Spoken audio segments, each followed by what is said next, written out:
Welcome back to Fireside Yankees with another episode from Alex and Ryan talking about Nico Hoerner and why the Yankees could be interested in acquiring him from the Chicago Cubs. So let's assume the Cubs are actually interested in moving Hoerner to begin with. He's coming off a right flexor surgery. I think it happened October 21st, something like that in October. It's a serious injury. Now, he's coming off that. Obviously, he should be ready for next season. But this is kind of the exact player that we think Caleb Durbin could develop into. We just don't know if he will. Now, Caleb Durbin obviously tore it up in the Arizona Fall League, tore it up in AAA. He's got great base running qualities, great defense. The hitting, obviously, great play discipline, some underrated power. We like his profile. We think he could be a really nice asset in the MLB long term. But why not go in the direction of getting Hoerner? 2 years left on his contract at about $11.5 million per season. You let Caleb Durbin be kind of a utility man, get some work here and there, and then he eventually graduates into that starting role when Hoerner and his contract expire in 2027. Maybe that's something the Yankees would consider. Now, we're going to talk about Hoerner, why he would be a good fit. He's an established player, elite defensive player, great second baseman. He's also a great shortstop, so Volpe missed any time. They could move Hoerner over if they needed to. So you have a little bit of utility there, but he's not going to hit for power. He's a great contact hitter, slightly above average offensive piece, but the base running, he scored 31 bags last year. Like, he's a great base runner, good speed, great defense, great contact hitter, but not a power guy. So, this is the perfect leadoff man for the Yankees if you look at it in a kind of microscope. But, Ryan, what do you think about Nico Hoerner, the idea of maybe acquiring him, what he provides this team? And are you willing to sidestep Caleb Durbin for a player like this, who's kind of a similar profile, but a little bit further down the road in his development? Yes, I'd say the best way to kind of put this is that Caleb Durbin, like, if everything goes right, like 90th percentile outcome, he becomes Nico Hoerner, right? So, 90th percentile outcome, not very likely, right? So, like, that's kind of the best way to put it. Now, when you have a prospect who's rapidly improving and rapidly developing skills, you wonder if whether the ability to continue to develop carries over to the major league level. But, for a team like the Yankees, where you're in a contention window, you're trying to be that team now, right? Like, you don't want to, how do I put this? You don't want to rely on a bunch of prospects to get you to a championship. It just doesn't really work out that way. Prospects are very volatile.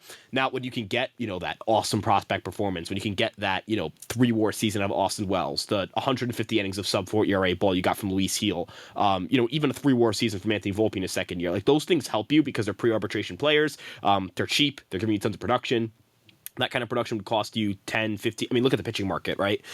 We just saw Frankie Montas get $17 million a year for 2 years. We just saw Matthew Boyd get $14 million for 2 years. Matthew Boyd hasn't thrown like 78 innings in a season since, 2019, right? Like, it's been a long time since he's done anything resembling giving a starting pitcher's workload. Frankie Montas has not been a good pitcher in 2 years. So, we're looking at two guys where they got $14 to $17 million a year. The price for starting pitchers is at an all-time high. So having someone like Luis Heel, it helps. But getting back to Hoerner, yes, absolutely would 100% acquire Nico Hoerner. There's no one in the organization, unless it was it'd have to be like a top 20, top 30, top 40 kind of prospect, like Jason Dominguez kind of prospect, for you to say, no, I'm not going to acquire someone like Nico Hoerner because I don't want to block off this player. Hoerner is one of the best second basemen in baseball, right? Like, over the last 3 seasons, from 2022 to 2024, Nico Hoerner is only behind Jose Altuve and Marcus Semien in terms of WAR. So if you're already firing up your comments of, the Yankees are going to be dumpster diving again, they're going to be once again going after, a guy who isn't that good, unless you can find a way to get Jose Altuve or Marcus Semien, or, I know Ketel Marte has less WAR, but I consider him a better player. If you could get one of those 3 guys, find a way to, go right ahead. If you're going to try to convince me that the Rangers, the Yankees are going to take on 4 years of Marcus Semien's deal, that the Astros are going to trade their best player to the Yankees, or that the Diamondbacks are going to trade their second best or best player to the Yankees, go crazy. Go, whatever, fine. I'm not listening to those talking points. He is a better second baseman than Gleyber Torres, just objectively speaking. He's accumulated more WAR. He's a better base runner. If you look at offensive runs, which offensive runs factors in your bat and your glove and your base running, because base running is offense, right? Getting an extra bag, going from first to second, taking the extra base, going from first to third, going from first to home, going from second to home, stealing bases. That's all offense, right? That generates offense. He has 20. So Gleyber Torres has 20.4 offensive runs. Nico Hoerner has 25.9. Nico Hoerner's played fewer games and has fewer plate appearances than Gleyber Torres over that stretch. Nico Hoerner has the 6th most offensive runs among second basemen over the 3-year stretch. So I'm looking at a better player, right? He has a 105 WRC plus with that stretch, a 337 OBP. That's a leadoff hitter. That's a solid leadoff hitter. That's a guy who can do well at that spot. He's been consistently just above average. He's not a dominant hitter, right? For the last 4 years, he's basically been a solid hitter. I'm not expecting him to be a dominant hitter anytime soon. The one thing I did like is that as the season went on, he increased his line drive rate. He had the highest line drive rate of his career at 24.1% this year. Maybe that indicates that he can hit the ball in the air a little more and generate some more hits. He hit 35 doubles. That's a career high. Again, we're talking about that elbow surgery, and I know that elbow surgeries can be concerning, but that's usually something that decreases your power output.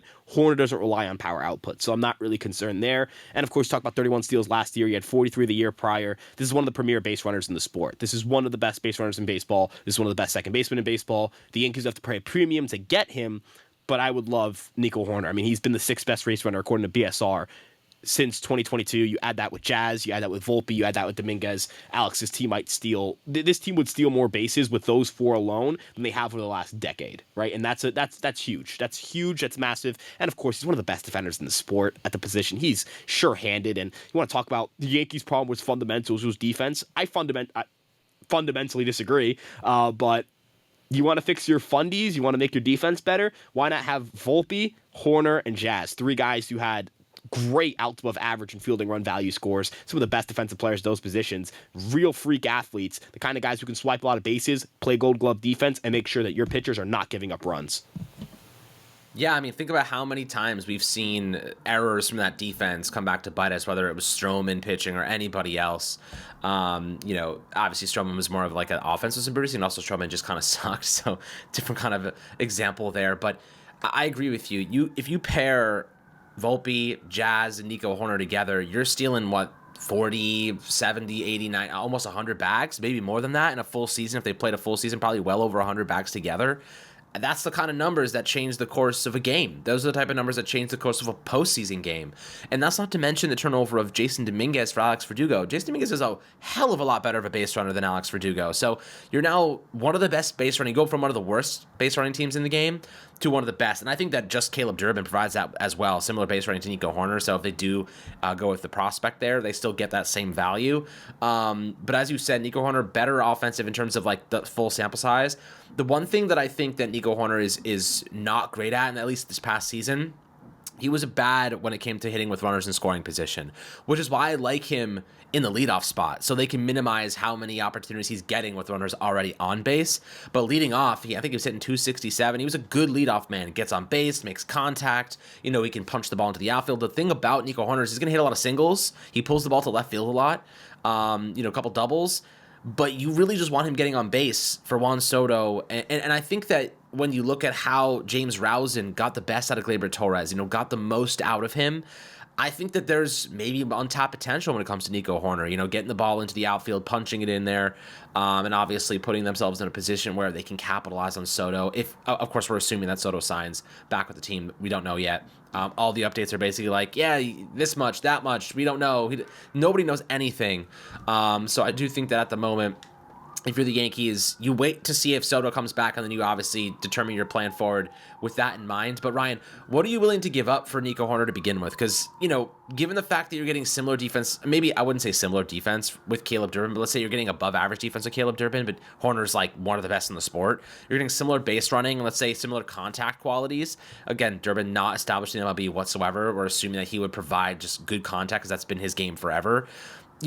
Are you willing to trade couple quality prospects for Hoerner and his contract? You're paying $11 million, or do you think you're better off? Like, if Hoerner's going to compromise your ability to sign a Christian Walker at first base, he might with the price tag, or maybe it compromises your ability to go get a big bullpen arm maybe like a Jeff Hoffman. Are you willing to give Caleb Durbin the job because you want to spend that money elsewhere, or would you rather trade prospects for Nico Hoerner and then not be able to spend on maybe a Walker, not be able to spend on a bullpen arm, or if the Yankees want to be a little bit more aggressive and invest in a starting pitcher? Yeah, so I think it would cost a lot. Like, here's kind of the tough part. It's finding a way where the Cubs and the Yankees match up. The Cubs just signed Matthew Boyd. That's another left-hander. I think that completely rules out any idea of them, for lack of better terms, of them wanting Nestor Cortez, right? Like you already have Shota Imanaga, you already have Justin Steele, you already have Matthew Boyd. Why would you want another left-hander? You'd probably go for a right-hander, and you'd want a frontline guy. You're probably done with those middle guys.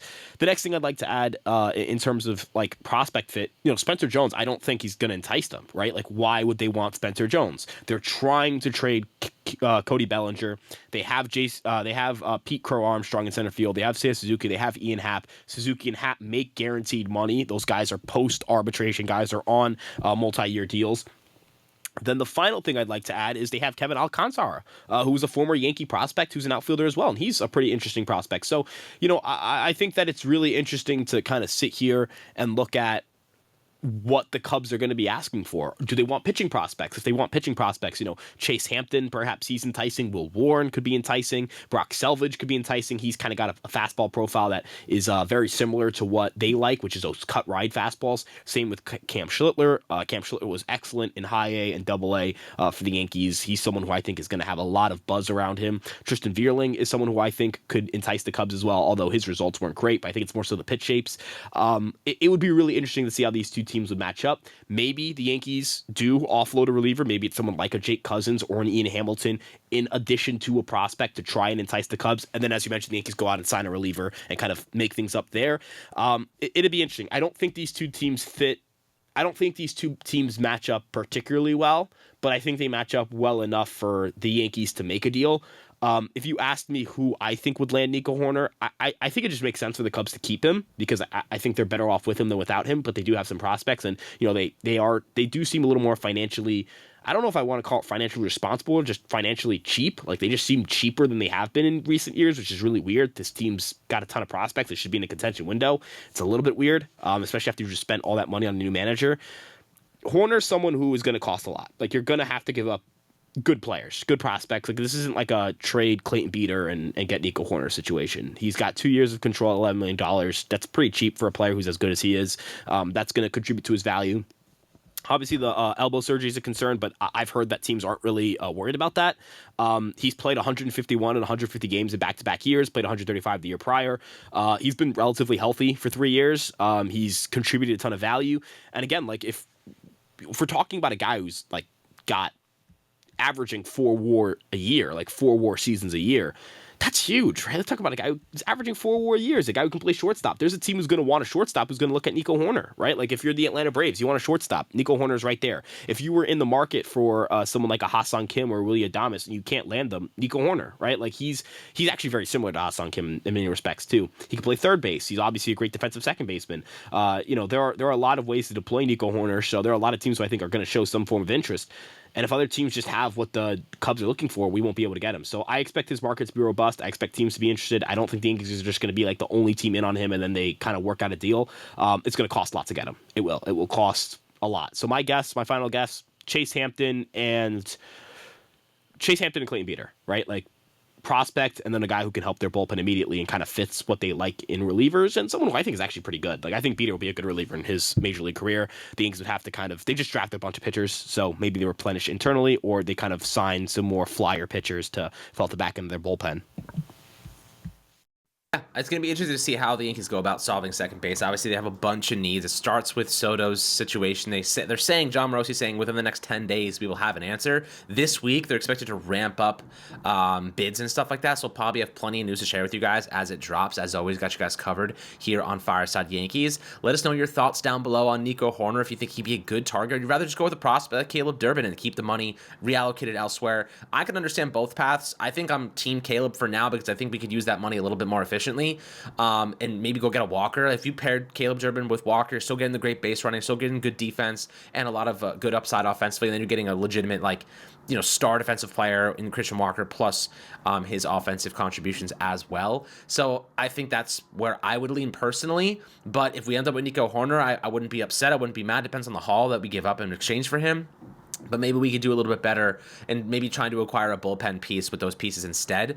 So interesting. We'll see how things go. We'll see how the Yankees kind of attack this offseason. But after Soto's situation unfolds, I think we'll see all hands on deck. Like, they're going to be aggressive. They're going to be signing guys, acquiring, like, we're going to hear lots of rumors. It's been really quiet over the last week or so. But I think things are about to heat up over the next couple days. So always happy to hear your thoughts down below. Make sure to like and subscribe as always. And we'll catch you guys on the next Fireside Yankees episode.